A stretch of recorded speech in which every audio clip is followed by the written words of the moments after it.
सत्यमेव जयते जो कहावत है ना, जी ये सही उतरा है। इनका क्षेत्र में उत्साह चरम पर है। जी बहुत बहुत बहुत उमंग है। कर्मयोगी भी है जी। और कर्मयोगी के साथ स्वागत के लिए बेचैन है। जैसे ही टाइम गांव है, अब पूरा इसी शाहपुर के रहे। हम विकेश दुबे के साथ देख रहे हैं लोकवाज 24/7 में आपका हार्दिक स्वागत है। अभी हम हैं शाहपुर विधानसभा के अमराई नवादा गांव में। यहीं के हाँ संजय सिंह टाइगर जी के बारे में हम बात कर रहे हैं। यहीं के रहने वाले हैं, स्थानीय निवासी यहीं के हैं संजय सिंह टाइगर जी, जो अभी जिनको की मंत्री बनाया गया है। और हम बात करेंगे यहाँ के लोगों में, और काफी लोग हर्षोत्साहित दिखाई दे रहे हैं, क्योंकि मंत्री एक ऐसा पद होता है कि जो अपने अपने को तो छोड़िए ना, पूरे गांव को गौरवान्वित महसूस कराता है। यहाँ के गांव के लोग काफी उत्साहित दिख रहे हैं, आपस में काफी चर्चाएं कर रहे हैं। हो क्यों नहीं, क्योंकि यहीं के मिट्टी के लाल, यहीं की मिट्टी में पलने वाले, यहीं की मिट्टी में बढ़ने वाले आज यहाँ से मंत्री पद के शपथ लिए हैं। तो जरूर यहाँ के जो है काफी चेंज हो चुका है। हम बात कर लेते हैं यहाँ के स्थानीय लोग से, जो कि यहीं के रहने वाले हैं। हम सबसे पहले बात करते हैं संजय सिंह टाइगर जी के बड़े भाई साहब हैं। नमस्कार, क्या नाम हुआ आपका? कृष्णा सिंह नाम हुआ जी। ये बताइए कृष्णा सिंह जी, सबसे पहले तो उनको टिकट मिला आरा से, जरूर कुछ ना कुछ वो इतना बढ़िया काम किए होंगे पूर्व में, जिसके चलते बीजेपी ने टिकट दिया। इस पे सबसे पहले आपकी प्रतिक्रिया क्या रहेगी? देखिए, सत्यमेव जयते जो कहावत है ना जी, ये सही उतरा है। इनका सारा जिंदगी सत्य मार्ग पर चलने के लिए जी, प्रतिबद्ध था।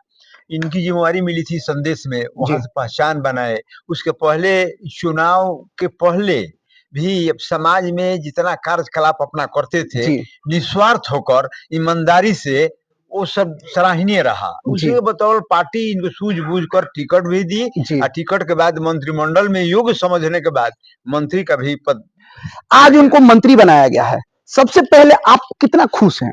खुश, मैं तो खुश हूँ, लेकिन हमारे ही केवल खुशी नहीं है, खुशी है पूरे समाज का, गांव का, अगल बगल जो क्षेत्र है, उस है पूरा बिहार खुशी मना रहा है इनकी जीत पर। मंत्री बनने से पूरा विधानसभा के साथ साथ आपके गांव, जितना भी करीबी गांव है, सबके अपेक्षा बढ़ गया है। क्या इसको कैसे वो पूरा करेंगे? मैं तो दावा के साथ कह सकता हूँ कि सारे कार्यकलाप जिनकी क्षमता के अनुसार जो भी होगा उसको पूरा करेंगे। ये हमसे लिखित भी आप ले सकते हैं जी। उनका ये ध्येय है कि किस तरह विकास हो, विकास से कभी अवरुद्ध न हो, और दिन रात उसी काम में लगे हुए हैं। जिस समय से उनका चुनाव विधानसभा में विजय हुए उसी समय से लग गए हैं। मंत्रिमंडल तो बाद में कल हुआ है, लेकिन लग गए हैं। किस तरह क्या ये आप लोग सोच रहे थे विधायक होने के बाद कि उनको मंत्री बनाया जाएगा? देखिए, उनके कार्यकलाप से ऐसे हम लोग को विश्वास था कि आगे महापुरुष बढ़ेगा, क्योंकि इनका लक्ष्य था कि ईमानदारी सत्य मार्ग पर चलकर आगे बढ़ना था। ऐसे लोगों की पहचान भाजपा में है जी। जैसे नरेंद्र मोदी जी हैं, योगी जी हैं, आदि आदि, राजनाथ सिंह आदि आदि लोग हैं जी। ये लोग योग्य उम्मीदवार को ही अग्रसर करना चाहते हैं कि ताकि देश के विकास हो, बिहार के विकास हो, और जो जिम्मेवारी जिस क्षेत्र की मिले उसका विकास हो, अगल बगल क्षेत्र का भी विकास हो। कितना विकास हो पाएगा आपके गांव के, आपके क्षेत्र का, आपके शहर का और उनके विधानसभा का? देखिए, जो भी वर्ग समाज खोज रहा है कि ये काम होना चाहिए, उसको सर्वप्रथम श्रेणी में वो रखे हैं, और बाकी जो भी काम इनसे होगा वो छोड़ेंगे। उनका एक लक्ष्य विकास है जी, दूसरा लक्ष्य नहीं है। ये सारा जिंदगी सरकारी में अपना व्यतीत किए, शादी ब्याह और अभी नहीं किए। एक लक्ष्य था कि देश की सेवा में कैसे करूं, उसी पर वो काम कर रहे हैं। कृष्णा जी, उनका ये पैतृक आवास है, थोड़ा सा दिखाइए कैमरामैन साहब। ये पैतृक आवास है, क्या इस आवास पे वो अक्सर आते रहते हैं? अरे तो मातृभूमि है उनका, यहीं रहे, यहीं पले हैं जी। उसके बाद वो अपना एजुकेशन लिए, तो पटना से अपना लिए एजुकेशन, वहां अपना हमारा पिताजी थे, वो रिटायरमेंट के समय में घर बना दिए थे, जी कॉलेज में जी के स्टाफ थे, वहां से रहकर अपना ये भी किए, लेकिन बराबर यहाँ यहीं रहते हैं करीब करीब। और जब से राजनीति में है वो आरा में डेरा ले लिए, संदेश का राजनीति करते थे, आरा में डेरा ले लिया 20 वर्षों से, वहां भी रहते हैं, यहाँ भी रहते हैं, पटना भी रहते हैं। क्योंकि मंत्री बनने के बाद सबका यही इच्छा होता है कि सबसे पहले अपने गांव जाएं। तो क्या ऐसा हुआ कि मंत्री बने और यहाँ पे आए? टाइम दिए हैं, क्योंकि इस क्षेत्र से नहीं जीते हैं, जीते हैं आरा से। तो आरा के जितने लोग हैं वो लोग इच्छुक हैं कि हमारे घर जाएं, हमारे गांव में जाएं। तो स्वाभाविक है वहां जाकर यहाँ आना ही है उनको। हम और बात कर लेते हैं, कुछ और लोग हैं। क्या नाम हुआ आपका? हमारा नाम राजेंद्र ओझा। राजेंद्र जी, आप ये बताइए, आप कितना उत्साहित है मंत्री बनने से? क्योंकि देखिए विधानसभा तो ये है नहीं, उनका विधानसभा आरा पड़ता है, लेकिन ये पैतृक गांव है, तो पैतृक गांव के लोग विधानसभा से ज्यादा उत्साहित हो जाते हैं। आप किस तरह से मतलब अपने आप को फील कर रहे हैं? पूरे क्षेत्र में उत्साह चरम पर है जी। और हम भी भाजपा से जुड़े हैं 30-35 सालों जी। से। यहाँ भी यहाँ प्रखंड के अध्यक्ष भी रहे हैं जी। पार्टी में, प्रदेश में भी काम किए हैं, जिला में भी काम किए हैं और संजय जी को हम शुरू से जानते हैं। अब तो मंत्री बन चुके हैं, तो मंत्री हैं तो ये नहीं कि अब उनका आरा विधानसभा सीमित नहीं रह गया, अब उनका मतलब कि मंत्री बने हैं तो बिहार का मंत्री बने हैं, ये ना कि कोई शाहपुर का मंत्री बन गए हैं, बक्सर का मंत्री बने हैं, आरा का मंत्री बने हैं। लेकिन उनसे इतना ज्यादा एक्सपेक्टेशन लोगों को हो गया है और आपके आसपास के जितने शाहाबाद के क्षेत्र हैं, शाहाबाद के जितने भी विधानसभा है, सारे लोग को निगाह हो गया है कि नहीं अब ये मंत्री बने हैं तो कुछ ना कुछ काम होगा, विकास होगा। अपेक्षा तो स्वाभाविक है जी। वो हमारे हैं, हमारे क्षेत्र के हैं, तो क्षेत्र के लोगों का अपेक्षा तो उनसे जरूर है, लेकिन वो बिहार के हैं, बिहार के मंत्री है और पूरी बिहार की जिम्मेवारी उनके ऊपर है। और सरकार देख रही है या पार्टी देख रही है कि ये इनमें एबिलिटी और कैपेबिलिटी दोनों है, इसलिए उनको जिम्मेवारी दी गई है। हमारे पार्टी के माने समझिए कि मोदी जी, योगी जी और नीतीश बाबू के बाद अगर कोई स्थान है तो इनका भी एक स्थान है ईमानदारी में। देखिए लोग ईमानदारी की बात कर रहे हैं, ये तो सच है कि भाई कुछ ना कुछ किए होंगे तभी बीजेपी इतनी बड़ी पार्टी है, सबसे पहले उनको टिकट दी, टिकट देने के बाद जब मंत्रिमंडल का बात हुआ तो उनको मंत्री बनाया गया। ऐसे नहीं किसी को मंत्री बनाया जा सकता है, क्योंकि यहाँ पे 243 विधानसभा होते हैं, उसमें से 243 में से कुछ जो भी मतलब पद जीत के आता है लोग, जो भी विधायक लोग जीत के आते हैं लोग, तो सबको ये नहीं नसीब होता है कि सब मंत्री बन जाए, उसमें कुछ लोग ही मंत्री बनते हैं। और हम बात कर लेते हैं, क्या नाम हुआ आपका? हमारा नाम बीरिज कुमार ओझा है। गांव में कैसा उमंग है? अब गांव और जवार में उमंग की आप मत कहिए, बहुत बहुत बहुत उमंग है। जी जी, ये बताइए कि वो जब यहाँ पे आते हैं तो हम लोगों से कैसे मिलते हैं? मिलते तो ऐसे हैं कि जैसे लगता है कि हर आदमी का भाई, बबुआ, चाचा, माने एकदम परिवार जैसा, उनके जैसा मिलनसार आदमी बहुत। इस बार अब तो मंत्री बन चुके हैं तो उनका जो प्रोटोकॉल होगा, थोड़ा सा प्रोटोकॉल काफी हो जाता है, उस समय आपको क्या लगता है कि उसी तरह से मिलेंगे या फिर कुछ प्रोटोकॉल का फॉलो करेंगे? और परिवार में तो उसी तरह से मिलेंगे, चाहे वो मंत्री हो जाए चाहे कुछ भी हो जाए। जी। परिवार परिवार होता है, समाज में जो जिन लोगों से उनका रिश्ता जिस तरह का है उसी तरह से मिलेंगे, क्योंकि बहुत ईमानदार और बहुत सच्चे दिल के आदमी है। बहुत परिश्रमी, बहुत ईमानदार है। जी जी जी। तो देखिए उनकी ईमानदारी की तो गुणगाथा हो रही है। हम बात कर लेते हैं। नमस्कार, क्या नाम हुआ आपका? मेरा नाम सुरेंद्र सिंह हुआ जी। आप उनके ईमानदारी को आप कैसे देखते हैं? वो ईमानदारी ऐसे है एक कर्मयोगी भी है जी, और कर्मयोगी के साथ ईमानदारी तो उनके सीमा से आगे बढ़ गई जी। क्योंकि क्षेत्र में कहीं भी जाते हैं तो लोग कहा करते हैं कि भाई ऐसा ईमानदार तो हम देखा ही नहीं, क्षेत्र के लोग कहा करते हैं जी। और वैसा है भी जी। इसीलिए भाजपा जो पार्टी है उनको उसी ईमानदारी के बदौलत ये टिकट दिया है और मंत्री भी बनाया है। हर्षो उत्साह का माहौल है और हम युवाओं से कुछ सवाल ले लेते हैं। बताइए मंत्री जी का स्वागत कैसे आप लोग करने वाले हैं? यहाँ पे यदि आते हैं तो क्या कुछ आप लोग प्लान बना चुके हैं? पहले से सारा प्लानिंग चल रहा है। यहाँ क्षेत्र से लेके पूरे गांव के लोग इतने उत्साहित हैं कि उनके स्वागत के लिए बेचैन है। जैसे ही टाइम देंगे वैसे ही हजारों की संख्या में लोग जुटकर यहाँ उनका स्वागत करेंगे। जी। तो लोग काफी उत्साहित नजर आ रहे हैं, गांव में पूरा उत्साह का माहौल बना हुआ है। और हम बात कर लेते हैं, क्या नाम हुआ आपका? शशिकांत सिंह। शशिकांत जी, आप टाइगर जी के कौन लगते हैं? भाई लगते हैं। ये शशिकांत सिंह जी हैं, ये टाइगर जी का भाई लगते हैं। हम यहाँ पे आए तो सबसे पहले इन्हीं से मुलाकात हुआ और ये इतना उत्साहित दिखे कि जैसे हम लोगों को देखें, बैठाए, बिठाने के बाद हम लोग बात किए इनसे और हम बात कर लेते हैं। ये बताइए, सबसे पहले तो मंत्री बने हैं तो उनको बहुत बहुत बधाई, लेकिन आप क्या चाहते हैं एज ए मंत्री उनसे? सर मंत्री है, पूरे बिहार के हुआ, हमारे घर के हुए नहीं, पूरे बिहार के मंत्री है, पूरे बिहार के काम करेंगे, घर के है। लेकिन घर के हैं, आपका सीना तो चौड़ा हो गया होगा। बहुत चौड़ा हो गया, बहुत ज्यादा। इससे बहुत बड़ी बात नहीं होती, क्योंकि विधायक, मंत्री, विधायक बनना ही लोगों का सपना होता है, लेकिन विधायक के बाद जो मंत्री होता है वो थोड़ा ऊपर का चीज होता है। लेकिन लोग मंत्री बन जाते हैं क्योंकि दूसरा हम अभी बताया कि 243 विधानसभा सीट है, सब तो बनेगा नहीं मंत्री, उसमें 10% लोग मंत्री बनते हैं, लेकिन इन्होंने अपने क्षेत्र में मंत्री बने तो क्षेत्र के नामों को, क्षेत्र के लोगों को काफी उत्साह हुआ होगा। बहुत ज्यादा जी। बहुत ज्यादा। इनका पैतृक गांव है, अब पूरा इसी शाहपुर के रहे हुए जी।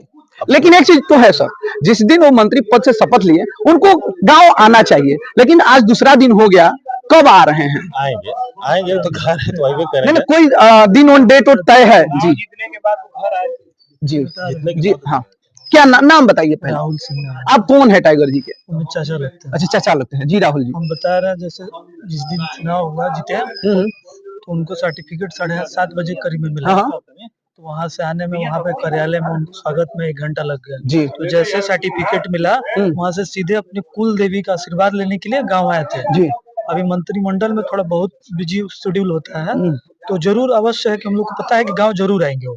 आप एक युवा हैं और वो युवाओं के नेता माने जाते हैं, काफी युवा उनको पसंद करते हैं, तो आप किस तरह से उनको देखते हैं और उनसे आप क्या चाहते हैं, क्या एक्सपेक्टेशन करते हैं? मान के चलिए अभी पूरा जितना भी विधानसभा में चुनाव हो रहा था तो एक ही मुद्दा बना हुआ था, युवाओं के लिए रोजी रोजगार। चूंकि पलायन की बात हो रही थी, प्रशांत किशोर जी जो है सबसे पहले पलायन की बात की है, पलायन रोकने की बात की है, उसके बाद तेजस्वी जी ने हर घर में एक नौकरी देने के लिए बात हुई, लेकिन इस सारी चीज को दरकिनार करते हुए बीजेपी ने काफी अच्छी जीत हासिल की। तो आप क्या सोच रहे हैं कि क्या युवाओं को कुछ रोजगार होना चाहिए, युवाओं के प्लान को बंद होना चाहिए, युवाओं को बाहर जाने से यहीं पे रोका जाना चाहिए? बिल्कुल, उसके लिए तो अभी तो निकला ही है बीजेपी का जी 1.5 करोड़ की कितना ही जॉब मिलेगा, और बिल्कुल पहले भी मिला हुआ है जी। आपको क्या लगता है कि मतलब कि ये हो जाएगा? ये जो आप बताइए, एक और क्वेश्चन ले लेते हैं, ये 10,000 रुपया जो महिलाओं के खाते में दिया गया एज ए लोन, तो क्या ये 2 लाख रुपया उनके अकाउंट में आएगा कि ये आपको फर्जीवाड़ा होकर रह जाएगा? नहीं, बिल्कुल आएगा, कंफर्म है पूरा? कंफर्म है। हम बात करते हैं, क्या लग रहा है जो ये 10,000 नीतीश जी ने महिलाओं के खाते में गिराए हैं, तो उसके बाद 1,90,000 शेष राशि है, वो आने वाला है या जुमलाबाजी हो जाएगा? ना, जुमलाबाजी क्यों? महागठबंधन थोड़ा है जी। बीजेपी एनडीए का सरकार है, उनको 1 से 2 महीना के अंदर सारा पैसा आ जाएगा। जी जी। सब महिलाओं से रोजगार करेगी, इसमें कोई छलावा नहीं है। अभी हम थे संजय सिंह टाइगर जी के आवास पे, आप देख सकते हैं कि काफी हर्षोत्साहित दिख रहे हैं लोग, बस उनके यहाँ पे आने का इंतजार हो रहा है और उनके इंतजार के लिए लोग काफी योजनाएं बना चुके हैं कि कैसे उनका स्वागत किया जाए। सबसे पहले हम उनके बड़े भाई से यही जान लेते हैं कि उनका स्वागत करने के लिए आप लोग क्या क्या प्लान बनाए हैं, क्योंकि अब तो पहले विधायक आते थे, उसके बाद नेता थे, लेकिन अब मंत्री होके लौटेंगे, तो आप किस तरह से उनका स्वागत कीजिएगा आप एज ए बड़े भाई? ना वो ठीक है, स्वागत करने के लिए वो तो हमारा भाई है, जैसे पहले स्वागत होता था वैसे ही होगा। मंत्री हो जाए या राष्ट्रपति हो जाए, हम लोग के लिए वही समान है जी, समझे ना, उसमें कोई अंतर नहीं है। ऐसे तो उनका स्वागत राजनीति में नहीं तो उस समय से भी होता था, आज भी होता है। सम्मान, स्नेह, प्यार, सद्भावना, सेवा सब लोग करते थे। लेकिन अब थोड़ा सा चूंकि उनका प्रोटोकॉल जो है बड़ा हो गया है, अब उनके साथ मतलब कि पूरा प्रशासन रहेगा, सारा चीज रहेगा, तो अब कैसे देखते हैं? आएंगे तो उसी तरह मिलेंगे या फिर वो अपने प्रोटोकॉल के अनुसार रहेंगे? प्रोटोकॉल है उनका सेफ के लिए है, ये हो रहा है, लेकिन हम लोग के लिए वही है जो कल थे। देखिए कितना उत्साहित हो गया, कितना कॉन्फिडेंस के साथ बड़े भाई साहब बोल रहे हैं कि नहीं, वो मेरे लिए विधायक नहीं है, वो मेरे लिए सांसद नहीं है, वो मेरे लिए छोटे भाई थे, छोटे भाई रहेंगे, उनको इन्होंने मतलब खिलाया है। हाँ, चूंकि काफी बड़े, हमको लगता है कि 5 से 10 साल 20 साल बड़े हैं, तो 20 साल बड़े मतलब कि सारा जो भी है मतलब कि लगभग 20 साल बड़े हैं, तो ये कह रहे हैं कि नहीं वही अंदाज रहेगा, अंदाज नहीं चेंज होगा, क्योंकि वो जमीनी स्तर के नेता है, जमीन से जुड़े रहते हैं, हरदम युवाओं की, वृद्धों की बात सुनते हैं और आवाज उठाते रहते हैं। ये बताइए, ये जो वृद्धा पेंशन है 1100, प्रशांत किशोर जी ने इसको 2000 बोला था, इस पे कुछ अमल होगा? देखिए, प्रशांत कुमार अपना राजनीति कर रहे थे कि हमको इसके नाम पर वोट मिलेगा, हम 20 काहे नहीं ले लिए पहले से जी। ये तो नीतीश जी का देन है, बेचारे देख रहे थे कि 400 में आजकल चलेगा नहीं, तो बढ़ा के 1100 किए हैं। अगर उनको सूझ होगा कि 1100 से और बढ़ाया जाता, और भी बढ़ाया जा सकता है। नीतीश कुमार अभी सीएम पद का शपथ लिए हैं, क्या आपको लगता है कि 5 साल यही सीएम रहेंगे कि फिर बीच में कोई अपना बीजेपी अपना सीएम बनाएगा? देखिए, जब तक जिंदा रहेंगे तब तक सीएम रहेंगे, और इनके रहने से ही इतने सारे जातियां एक होकर एक मत वोट दिए, उस श्रेय नीतीश जी पर जाता है, प्रधानमंत्री पर जाता है। बिल्कुल। तो एक चीज ये हो गया, ये तो तय हो गया कि ये 5 साल रहेंगे, चूंकि कहा जाता है कि लोगों के कुंडली में लिखा होता है राजभोग, लेकिन नीतीश जी के कुंडली में, नीतीश जी में ही सीएम का राजभोग लिखा गया है। आदमी में के कुंडली में लिखा होता है राजभोग सर, लेकिन ये जो राजयोग है ये नीतीश जी को परमानेंट लिखा हुआ है। आप क्या सोचते हैं? देखिए, इनके कार्यकलाप से हर वर्ग जी सब लोग संतुष्ट है। वो लोग नहीं चाहते हैं कि वो हटे, अगर हटेंगे तो उनको शक है ना, हटेंगे तो पेंशन नहीं मिलेगा, हमको 20,000 रुपया मिला वो नहीं मिलेगा, ये विकास के गति का तांता लगा हो, ये विकास अवरुद्ध हो जाएगा। इसलिए कोई नहीं सोचेगा ना, नीतीश जी जब तक अपने सक्षम, अपने एज के मुताबिक काम करने में क्षमता रहेगी तब तक वो करते रहे। इस सारी लड़ाई। एक सवाल और, मोदी जी अच्छे हैं या नीतीश कुमार? मोदी जी और नीतीश अपने अपने क्षेत्र में वो है, सेंट्रल के हैं। मोदी जी को कोई नहीं चाहेगा कि कल प्रधानमंत्री मत बने। सब लोग चाहेंगे मरते दम तक मोदी जी ही क्षेत्र में रहे, प्रधानमंत्री के पद पर रहे, नीतीश जी भी अपने पद पर रहे, क्योंकि इनके कार्यकलाप से हर वर्ग, हर जाति, विकास के गति इतना तेज है कि इसको कोई अवरुद्ध न करे। यदि आपके पास ऑप्शन दिया जाए कि पीएम के लिए नरेंद्र मोदी या योगी, नेक्स्ट पीएम? नेक्स्ट देखिए, अभी नेक्स्ट की बात मत कीजिए, अभी वर्तमान कीजिए। वर्तमान में है मोदी। योगी कैसे हैं? मोदी के नेक्स्ट में देखा जाएगा। नहीं, योगी जी आपको कैसे दिखते हैं? उनका कार्यकलाप इतना सराहनीय है कि लोग कह रहे हैं कि प्रधानमंत्री के योग्य हैं भी, लेकिन अभी जो योग्यता दिखा रहे हैं मोदी जी, उसमें कोई रुकावट नहीं होनी चाहिए। बिहार विधानसभा चुनाव के बाद बंगाल में चुनाव होने वाला है, उसके बाद यूपी में चुनाव होगा, तो ये बताइए कि सीएम, एज ए सीएम, दोनों सीएम में आपको बेस्ट कौन लगते हैं? योगी आदित्यनाथ या नीतीश कुमार? दोनों में किसको आप बेस्ट मानते हैं? अपने अपने क्षेत्र में जो कार्यकलाप कर रहे हैं। सर घुमाइए मत, हमको पूरा एकदम बताइए कौन बेस्ट। अपने क्षेत्र में जो भी अपना कार्यकलाप कर रहे हैं जी, जैसे कि यूपी में जो कार्यकलाप हो रहा है यहाँ वो नहीं हो रहा है, वहाँ उसकी प्रधानता है, वहाँ लोग पसंद कर रहे हैं, तो योगी जी वहाँ के लिए अच्छे हैं। यहाँ नीतीश कुमार कर रहे हैं, यहाँ नीतीश जी अच्छे हैं।